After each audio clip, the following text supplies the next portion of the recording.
أعوذ بالله من الشيطان الرجيم بسم الله الرحمن الرحيم বাংলাদেশের দক্ষিণ পূর্ব সীমান্ত বিশেষ করে টেকনাফ এবং সেন্ট মার্টিন এখন উত্তপ্ত অশান্ত। প্রায় প্রতিদিনই মিয়ানমারের রাখাইন প্রদেশ থেকে ভেসে আসছে ভারী গোলাগুলির শব্দ। সীমান্ত জুড়ে তৈরি হয়েছে এক চাপা আতঙ্ক। মিয়ানমারের অভ্যন্তরীণ সংঘাত এখন আর তাদের নিজেদের সীমানার মধ্যে সীমাবদ্ধ নেই, এর আঁচ সরাসরি এসে পড়ছে বাংলাদেশের উপর। এই জটিল পরিস্থিতিতে রাখাইনের ক্ষমতার লড়াইয়ে নতুন এক অধ্যায়ের সূচনা হচ্ছে, যেখানে আরাকান আর্মির একচ্ছত্র আধিপত্যকে চ্যালেঞ্জ জানাতে নতুন রূপে নতুন শক্তিতে মাঠে নামছে আরাকান রোহিঙ্গা স্যালভেশন আর্মি বা আরসা। একই সময়ে এই অঞ্চলে ভারতের বিলিয়ন ডলারের ভূরাজনৈতিক পরিকল্পনাগুলো বড় ধরনের ধাক্কা খাচ্ছে। তাহলে আরাকানের এই নতুন সমীকরণে ভারতের ব্যর্থতা বাংলাদেশের জন্য কি নতুন কোনো বার্তা দিচ্ছে? এবং সবচেয়ে গুরুত্বপূর্ণ প্রশ্ন হলো, এই বহুমুখী নিরাপত্তা হুমকির মুখে বাংলাদেশ ঠিক কী পদক্ষেপ নেবে? মিয়ানমারের বর্তমান পরিস্থিতিকে বুঝতে হলে সেখানকার তিনটি প্রধান শক্তিকে জানতে হবে। একদিকে অং সান সুচির নির্বাসিত সরকার বা ন্যাশনাল ইউনিটি গভর্নমেন্ট এনইউটি, অন্যদিকে ক্ষমতা দখলকারী সামরিক জান্তা এবং তৃতীয় ও সবচেয়ে প্রভাবশালী শক্তি হল রাখাইনের নিয়ন্ত্রণ নেওয়া আরাকান আর্মি। এই তিন শক্তির মধ্যে রোহিঙ্গাদের ভবিষ্যৎ নিয়ে কার কী অবস্থান তা বাংলাদেশের নিরাপত্তার জন্য জানা অপরিহার্য। সম্প্রতি এক বক্তব্যে বাংলাদেশ সেনাবাহিনীর chief of general staff lieutenant general SM. Kamrul Hasan একটি অত্যন্ত গুরুত্বপূর্ণ এবং আশঙ্কাজনক তথ্য সামনে এনেছেন। তিনি সরাসরি উল্লেখ করেছেন, মিয়ানমারের এই তিনটি প্রধান গোষ্ঠীর মধ্যে রোহিঙ্গাদের সবচেয়ে বেশি ঘৃণা করে আরাকান আর্মি। তার মতে আরাকান আর্মি বর্তমানে রাখাইনের অধিকাংশ এলাকা নিয়ন্ত্রণ করছে এবং তাদের অর্থের প্রধান উৎস মাদক ও অস্ত্রের ব্যবসা। এই গোষ্ঠীর কারণে সীমান্তে ইয়াবা পাচার, অস্ত্র চোরাচালান বহুগুণে বৃদ্ধি পেয়েছে। শুধু তাই নয়, তারা বাংলাদেশের দক্ষিণ পূর্ব সমুদ্র সীমা থেকে জেলেদের অপহরণ করছে, যা সরাসরি আমাদের সামুদ্রিক নিরাপত্তার জন্য হুমকি। আরাকান আর্মি আরসা এবং আরএসও এর কার্যক্রমকেও রাখাইনে মেনে নিতে রাজি নয়। জেনারেল কামরুল হাসানের পর্যবেক্ষণ অনুযায়ী বাংলাদেশের জাতীয় নিরাপত্তা কৌশল প্রণয়নের সময় আরাকান আর্মির এই রোহিঙ্গা বিদ্বেষী মনোভাবকে সর্বোচ্চ গুরুত্ব দিয়ে ভাবতে হবে। এই যখন পরিস্থিতি, তখন অনেকেই মনে করছেন রাখাইনে আরসা এবং আরএসও এর মতো রোহিঙ্গা সশস্ত্র গোষ্ঠীগুলোর অস্তিত্ব বাংলাদেশের জন্য এক ধরনের কৌশলগত সুবিধা তৈরি করতে পারে। এই ধারণাটির ভিত্তি হলো, যতদিন এই গোষ্ঠীগুলো আরাকান আর্মির বিরুদ্ধে লড়াই চালিয়ে যাবে, ততদিন আরাকান আর্মি বাংলাদেশকে নিয়ে সরাসরি কোনো পরিকল্পনা বাস্তবায়নের সুযোগ পাবে না, কারণ তখন তাদের প্রধান মনোযোগ থাকবে অভ্যন্তরীণ শত্রু দমনের দিকে।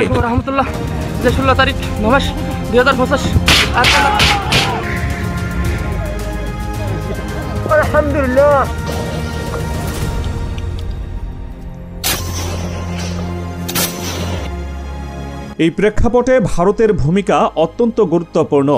ভারত তার অ্যাক্ট ইস্ট নীতির আওতায় মিয়ানমারের কালাদান মাল্টিমোডাল প্রজেক্টে বিপুল পরিমাণ অর্থ বিনিয়োগ করেছে, যার মূল কেন্দ্রবিন্দু রাখাইন প্রদেশ। কিন্তু আরাকান আর্মির উত্থানের ফলে ভারতের সেই প্রকল্পটি এখন প্রায় মুখ থুবড়ে পড়েছে। রাখাইনের নিয়ন্ত্রণ আরাকান আর্মির হাতে চলে যাওয়ায় ভারত সেখানে এক প্রকার কোণঠাসা হয়ে পড়েছে। এমন একটি ধারণা প্রচলিত আছে যে রাখাইনে নিজেদের পরিকল্পনা ব্যর্থ হওয়ায় ভারত তার ক্ষোভের বহিঃপ্রকাশ ঘটাচ্ছে বাংলাদেশের পার্বত্য চট্টগ্রামকে অস্থিতিশীল করার চেষ্টার মাধ্যমে। ভারত কখনোই চায়নি রোহিঙ্গা সমস্যার স্থায়ী কোনো সমাধান হোক, কারণ এই অঞ্চলের অস্থিতিশীলতা তাদের ভূরাজনৈতিক স্বার্থ হাসিলে সহায়তা করে। কিন্তু এখন ভূরাজনীতির হাওয়া বদলাচ্ছে, আর এই বদলের সবচেয়ে বড় চিহ্ন হল নতুন রূপে আরসার আবির্ভাব। সম্প্রতি প্রকাশিত কিছু ছবি এবং ভিডিও পুরো অঞ্চলের নিরাপত্তা বিশ্লেষকদের নতুন করে ভাবতে বাধ্য করেছে। প্রথমবারের মতো আরসার যোদ্ধাদের মাথায় দেখা গেছে অত্যাধুনিক ব্যালিস্টিক হেলমেট। এগুলো সাধারণ কোনো হেলমেট নয়, এগুলো মডুলার ইন্টিগ্রেটেড কমিউনিকেশন হেলমেট বা MICH ক্যাটাগরির, যা সাধারণত বিভিন্ন দেশের বিশেষ বাহিনীর সদস্যরা ব্যবহার করে থাকেন। এই বুলেট প্রুফ হেলমেটগুলো 9mm পিস্তলের গুলি থেকে মাথাকে পুরোপুরি সুরক্ষা দিতে সক্ষম। শুধু তাই নয়, এই হেলমেটগুলোতে night vision device, thermal camera এবং অন্যান্য কমিউনিকেশন সরঞ্জাম যুক্ত করার জন্য বিশেষ রেল সিস্টেম রয়েছে। এই গোষ্ঠীর হাতে এই মানের সামরিক সরঞ্জাম থাকা এটাই প্রমাণ করে যে তাদের পেছনে কোনো বিদেশি শক্তির সমর্থন রয়েছে। অর্থাৎ রাখাইন ইস্যুতে বাংলাদেশ সরাসরি না জড়ালেও অন্য কোনো দেশ এরই মধ্যে সেখানে নিজেদের খেলা শুরু করে দিয়েছে। এই হেলমেটগুলোই চোখে আঙুল দিয়ে দেখিয়ে দিচ্ছে যে রাখাইনের লড়াই এক নতুন এবং ভয়ঙ্কর দিকে মোড় নিচ্ছে।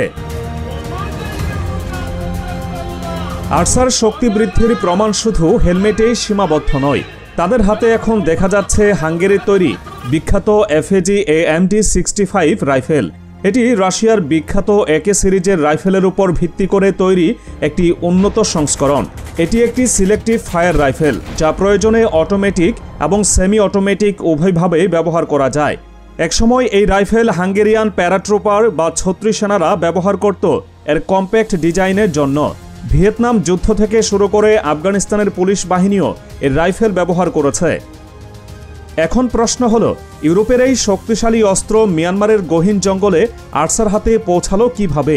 এর একটাই সম্ভাব্য উত্তর, আন্তর্জাতিক অস্ত্রের কালোবাজার এবং এর পেছনে থাকা শক্তিশালী কোনো পক্ষ। যে পক্ষটি চায় না রাখাইনে আরাকান আর্মি বা মিয়ানমার জান্তার একচ্ছত্র নিয়ন্ত্রণ প্রতিষ্ঠিত হোক। এই নতুন সমীকরণ বাংলাদেশের জন্য একই সাথে সম্ভাবনা এবং ঝুঁকি তৈরি করেছে। একদিকে আরসা যদি আরাকান আর্মিকে ব্যস্ত রাখতে পারে, তা বাংলাদেশের ওপর থেকে চাপ কমাতে পারে, কিন্তু অন্যদিকে বাংলাদেশের দরগোড়ায় একটি বিদেশি শক্তি সমর্থিত সশস্ত্র গোষ্ঠীর উত্থান কখনোই স্বস্তির খবর হতে পারে না। এই জটিল পরিস্থিতিতে বাংলাদেশের করণীয় কি? যখন এক সীমান্তে আরাকান আর্মির মতো গোষ্ঠী চোখ রাঙাচ্ছে এবং অন্যদিকে পার্বত্য চট্টগ্রামে নতুন করে অস্থিরতা তৈরির চেষ্টা চলছে, তখন দেশের নিরাপত্তা বিশেষজ্ঞরা কঠোর পদক্ষেপের কথা বলছেন। অবসরপ্রাপ্ত মেজর জেনারেল ফাজলে ইলাহি আকবর মনে করেন, বাংলাদেশের পার্বত্য চট্টগ্রামের পুরো সীমান্ত কাঁটাতারের বেড়া দিয়ে সুরক্ষিত করা উচিত।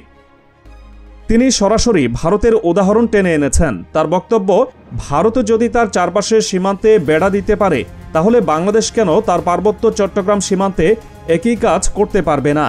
তার মতে, ভারত থেকে যে কোনো ধরনের আন্তঃসীমান্ত চলাচল শতভাগ বন্ধ করতে হবে। তিনি পার্বত্য অঞ্চলের অধিবাসীদের উদ্দেশ্যেও একটি স্পষ্ট বার্তা দিয়েছেন।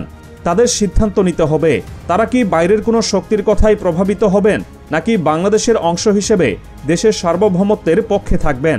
এই বক্তব্য থেকে এটা স্পষ্ট যে দেশের নিরাপত্তা ব্যবস্থা নিয়ে নতুন করে ভাবার সময় এসেছে। বাংলাদেশের সামনে এখন পথটা বেশ কঠিন। একদিকে প্রায় 12 লক্ষ রোহিঙ্গার বোঝা, আরেকদিকে সীমান্তে ক্রমবর্ধমান সংঘাত। মিয়ানমারের অভ্যন্তরীণ ক্ষমতার লড়াইয়ে বাংলাদেশ নিরপেক্ষ থাকার নীতি গ্রহণ করলেও সেই লড়াইয়ের আগুন এখন বাংলাদেশের বাড়ির উঠোনে এসে পড়েছে। আরাকান আর্মির মতো একটি রোহিঙ্গা বিদ্বেষী এবং অপরাধী সংগঠন যদি রাখাইনের পূর্ণ নিয়ন্ত্রণ প্রতিষ্ঠা করে, তবে ভবিষ্যতে রোহিঙ্গা প্রত্যাবাসন প্রক্রিয়া চিরতরে বন্ধ হয়ে যেতে পারে। একই সাথে তাদের মাদক ও অস্ত্রের নেটওয়ার্ক বাংলাদেশের জন্য দীর্ঘমেয়াদী নিরাপত্তার সংকট তৈরি করবে। অন্যদিকে আরসার মতো গোষ্ঠীর উত্থান এবং তাদের পেছনে থাকা বিদেশি শক্তি বাংলাদেশের জন্য আরেকটি মাথা ব্যথার কারণ। এই গোষ্ঠীগুলো যদি বাংলাদেশের ভূখণ্ড ব্যবহার করে বা শরণার্থী শিবিরগুলোতে তাদের প্রভাব বিস্তার করে, তবে তা দেশের অভ্যন্তরীণ স্থিতিশীলতার জন্য মারাত্মক হুমকি হয়ে দাঁড়াবে। তাই বাংলাদেশকে এখন একটি বহুমুখী এবং সক্রিয় প্রতিরক্ষা নীতি গ্রহণ করতে হবে। প্রথমত, যেমনটা নিরাপত্তা বিশেষজ্ঞরা বলছেন, সীমান্তে নিরাপত্তা জোরদার করতে হবে। কাঁটাতারের বেড়া নির্মাণ এবং সার্বক্ষণিক টহল নিশ্চিত করার কোনো বিকল্প নেই। দ্বিতীয়ত, আন্তর্জাতিক ফোরামে মিয়ানমারের উপর চাপ অব্যাহত রাখতে হবে, যেন তারা তাদের অভ্যন্তরীণ সংঘাতের প্রভাব বাংলাদেশের উপর না ফেলে। এবং তৃতীয়ত, ভূরাজনৈতিকভাবে বাংলাদেশকে নিজের স্বার্থকে সর্বোচ্চ গুরুত্ব দিতে হবে। কোনো নির্দিষ্ট দেশের বিনিয়োগ বা পরিকল্পনার উপর নির্ভর না করে নিজস্ব জাতীয় নিরাপত্তা কৌশল অনুযায়ী পদক্ষেপ নিতে হবে।